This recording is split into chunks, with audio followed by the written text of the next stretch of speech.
You're listening to the HR Mixtape, your podcast with the perfect mix of practical advice, thought-provoking interviews, and stories that just hit different so that work doesn't have to feel, well, like work. Now, your host, Shari Simpson. Joining me today is Maria Ross. She is an empathy advocate, speaker, author, and strategist at Red Slice LLC. Maria understands the power of empathy on a personal level. In 2008, shortly after launching her business, she suffered a heart-fatal ruptured brain aneurysm and inspired her memoir, Rebooting My Brain. Her next book, The Empathy Dilemma: How Successful Leaders Balance Performance, People, and Personal Boundaries, arrives in fall of 2024. Maria, thank you so much for joining me on the podcast today. I'm so excited we made this happen. So am I. It took us a little while to get this scheduled, but I'm glad that you're here. And I'd love if you could start with sharing a little bit about your personal experience and how it shaped your views on empathy in the business world. Yeah, absolutely. So I have had a long career in marketing and branding, a brief flirtation with management consulting at the beginning of my career.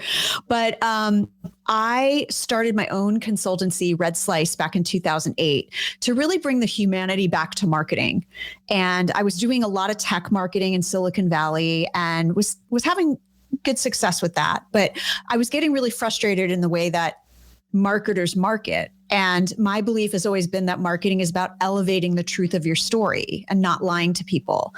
And with that came a really strong emphasis on empathy as a marketer's superpower, really enabling you to understand your clients, your customers, and really be in lockstep with them and stay in tune with them.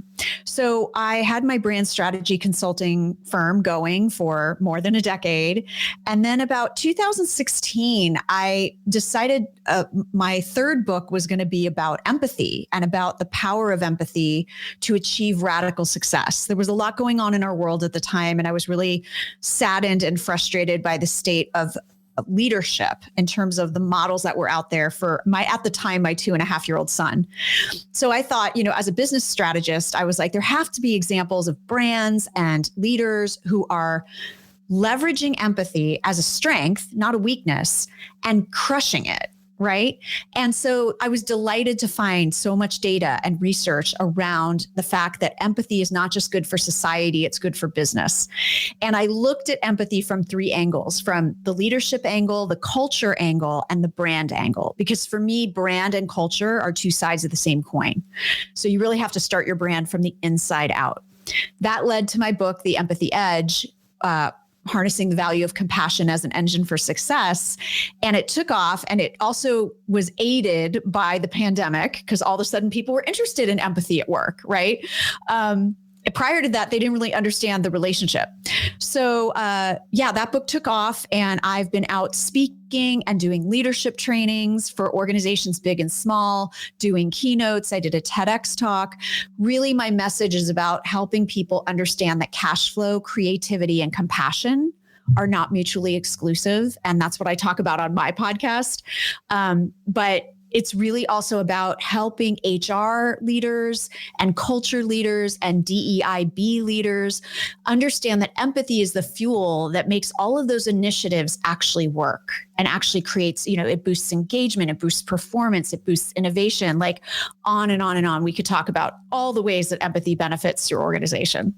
Well, I definitely will encourage people to pick up the book, but I'd love if you could give us a sneak peek into maybe one of the favorite strategies from the books that leaders can implement. Yeah. So as I mentioned, the book is broken up into habits for being a stronger leader and leading with empathy, building your own empathy, strategies for building a culture of empathy, and strategies for building a brand of empathy. So what's been most popular is obviously you've got to start at the individual level. So how do you strengthen your empathy, and what does that look like at work? And the first and foremost tip I have for people is that even though empathy is about other people, you have to get your own house in order to be empathetic. So the first tip is to practice presence. And I know that's hard in our, 24/7 world. There's a lot of stress at work. There's a lot on our plates. But if you can't clear your mind from all the junk, you have no space to take on another person's point of view or take it on without fear or defensiveness. So being able to make space, make sure that you can have some buffers between meetings and you're not running from meeting to meeting. Make sure that you are doing some sort of mindfulness practice, whether it's in the morning to start your day or before a high stakes conversation. And it doesn't have to be, yoga. It could be yoga for some people, but it could be running, it could be knitting, it could be prayer, it could be deep breathing exercises. It could be just sitting with your coffee, not in front of a screen for 10 minutes, but being able to ground yourself so that you are not, so movable in that you can't take on other points of view or see other experiences, or what a friend of mine likes to call to be able to decenter yourself from the interaction, because that's what empathy actually requires. And so that's my number one tip. The second one is to be curious, because curiosity is the number one trait of empathic people. So when you feel the urge to just jump in with why I'm right and you're wrong in a contentious situation, ask questions, get curious about it. Why do you think that way? What does success look like for you? What do you want out of this position or out of this job?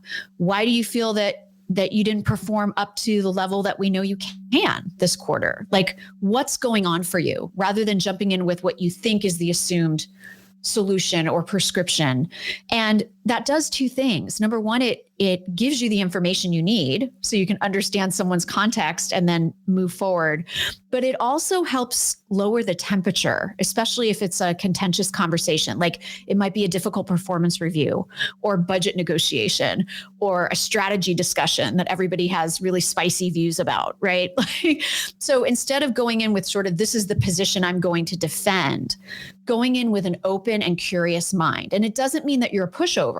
I think that's the very important thing. It doesn't mean you necessarily are not going to stand your position or stand your ground, but you might understand, when you understand someone's context, a different way to communicate with them, or discover that your goal is actually really a shared goal. And maybe you just have different ways of trying to get there.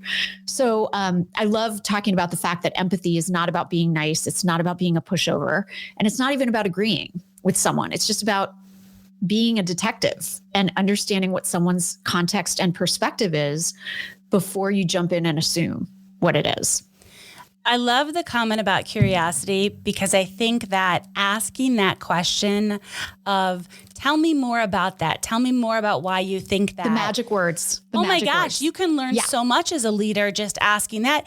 And you might be surprised by the answer. You might get information you didn't even know you needed out of your employee. And you're like, oh, that's a different perspective. I hadn't thought about it that way. Totally. And I think that's the thing, is that we can keep digging. We can ask, tell me more about that. And then they'll answer.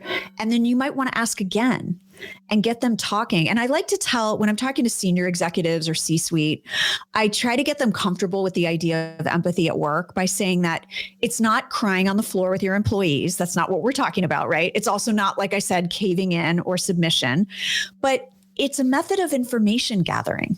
It's a method of just like taking a beat and trying to understand why somebody sees a situation or their performance or the responsibilities of the job or whatever it is in a certain way. Because then when you have that information, you're talking with full knowledge of what's going on, and you're also having the same conversation. So even if that other person isn't, this is the other common thing I get, even if they're not necessarily practicing empathy with you, you are setting the tone. You are being the model of, this is how this conversation is going to go. We're going to listen to each other, and I am going to listen to you, and you are going to listen to me, and we're going to have a collaborative dialogue. And so I think that importance is so key in why the research shows that when you have an empathetic leader and you have an empathetic culture, engagement goes up, performance goes up, loyalty goes up, job satisfaction goes up. All of these things go up because people feel seen, heard, and valued. And when they do that, they can relax, they can feel psychologically safe, they can feel like they can offer like a nutty idea, and it might be the most creative thing that you have all heard, right? So you have that room to innovate and make mistakes and learn, and you start to create a learning mindset by by establishing that like our team operates with empathy and not making that an empty word. Like just, hey, one of our values is to be empathetic. What does that actually mean? So that would kind of be another piece of advice, is if that's something your team or your organization is really striving to embrace, give people examples of what it looks like in action for your organization. Because it could be very different culture by culture, but don't assume that everyone understands what we mean when we're talking about empathy. So it's great to be able to give examples. I've worked with clients before that, and where I've done talks where they're like, yeah, we actually broke down these values into what are the actions and the behaviors that we want to see so that we can evaluate people and reward them and celebrate them against that criteria. Otherwise, it's just empty. So let's talk ROI. What have you discovered the research shows about impact to ROI? I'm going to assume it's positive, but I'd love if you have some data around that. Yeah, I do. I mean, that's what I mean. There's tons of data, and there's a lot of research I cited in my book and a lot of studies I cited in my book. But there's one study in particular, and I don't have the numbers right in front of me, but there's a study by, I believe it was Catalyst, that they did a comparison. They did thousands of people, thousands of employees, and they broke them up into two groups. One group that said, my leader is empathetic, and another group that said, my leader is not very empathetic. And then they did differentials around innovation, around engagement, around inclusion and belonging. And the differences were so stark in the groups that said their leader was empathetic versus the groups that said their leader wasn't empathetic. And so it was just this, I think at one point, one of the ones I believe, I'm going to misquote it, but it was around, I can be innovative at work. It was like well over 60% of the people that had an empathetic boss said, I can be innovative at work. I think the number was closer to like 20% for those that said they didn't have an empathetic boss, their ability to be innovative at work.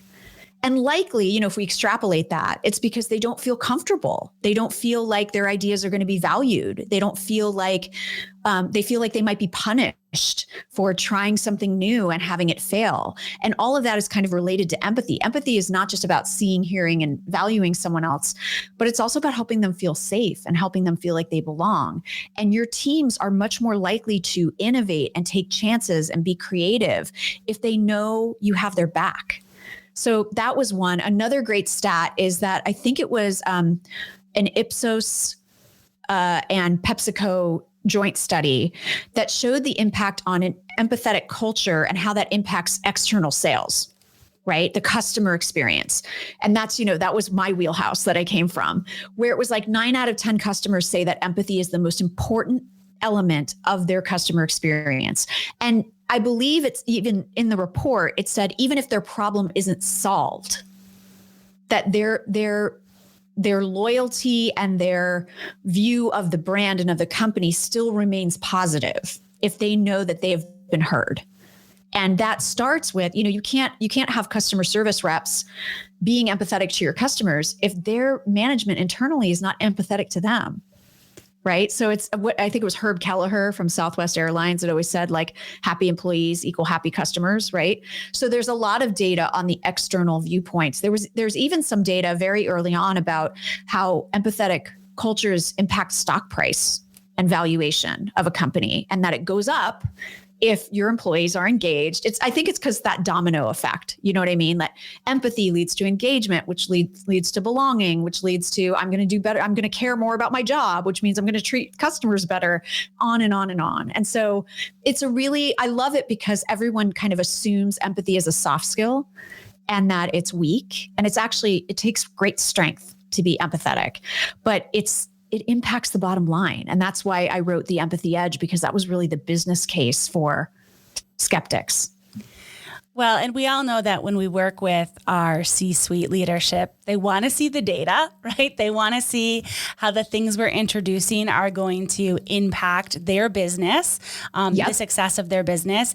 So I kind of think as we get to the end of our conversation, what data can we show internally to help us paint a picture? Should we start with a small group and teach them about empathy and then bring it back up?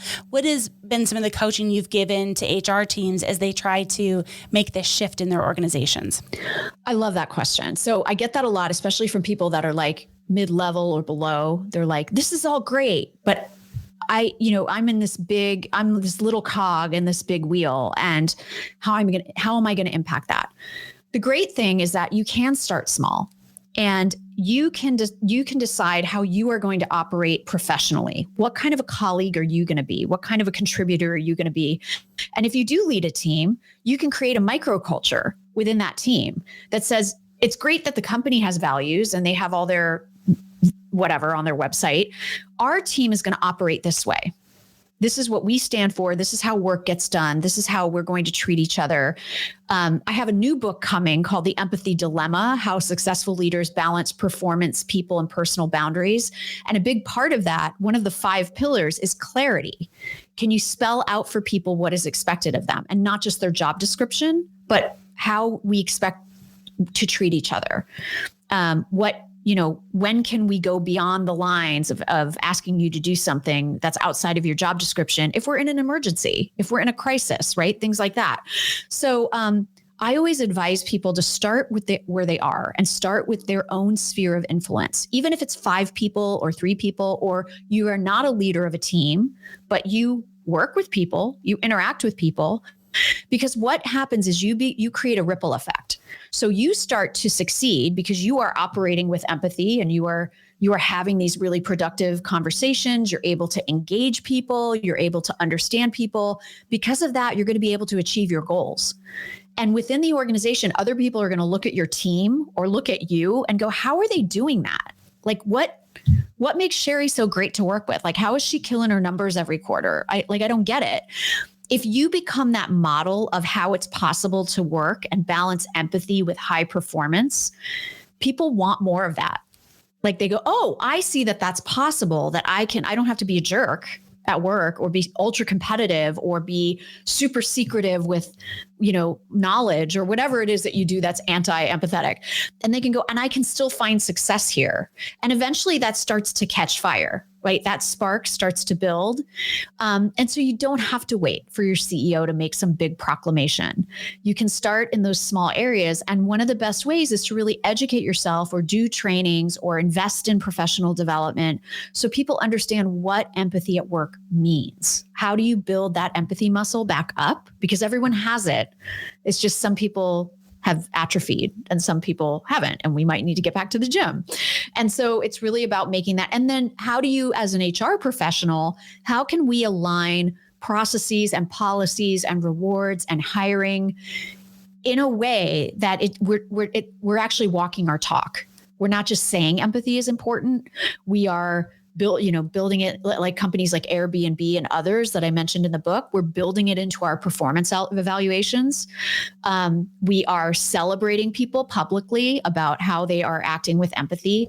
And the other big thing, which I want to mention, is that we also are not tolerating when someone is not acting aligned with our values, because that says more than if you have pretty posters on the wall that say, we value empathy and we value collaboration. If I see that jerky salesperson gets rewarded every year just because they made their number, then I'm going to know the company actually really doesn't care about that. If it's acceptable for that person to treat others the way they've been treating them and still be rewarded, that's going to speak way more volumes than if, you counsel those people out or have a talk with them or be empathetic with them and find out, hey, why are you treating people so bad? What's going on for you? So it's really a great tool to be able to understand and to build those relationships. And remember that just as important as celebrating and rewarding and modeling empathy is to make sure that when it's the opposite is being shown, action is being taken as well. Maria, this was such a great conversation. Can't wait for your next book to come out. So glad you got to spend a few minutes chatting with me today about empathy and its impact on the business. Thank you. This was fun. I hope you enjoyed today's episode. You can find show notes and links at thehrmixtape.com. Come back often and please subscribe, rate, and review.